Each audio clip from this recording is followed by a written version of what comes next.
Welcome to the Banker Lamp. Please enjoy the video. You already have coordinates, now act. Open your mapping app and paste or type the numbers exactly as given.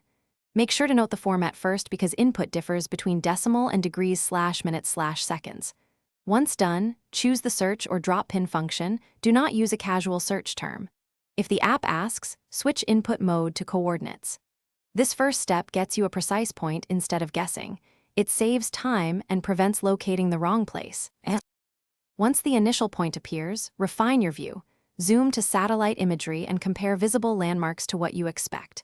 If coordinates don't align, convert between decimal and DMS. Many apps accept one but show the other. Make sure to enable high-accuracy GPS on your device so the blue dot aligns with the pin. Also check the app's reported accuracy in meters. If it reads 50 m, expect that margin of error. This middle step confirms the precise. Now navigate or save. Tap directions to get turn-by-turn guidance, or drop and label a pin for later reference.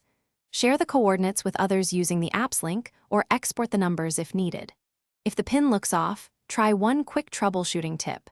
Toggle your device's GPS and recalibrate the compass by moving the phone in a figure eight. Make sure to re-enter the coordinates in the correct format, and if needed, try a different mapping app to rule out a single app error. Thanks for watching. If this was helpful, leave a like and consider subscribing. See you next time.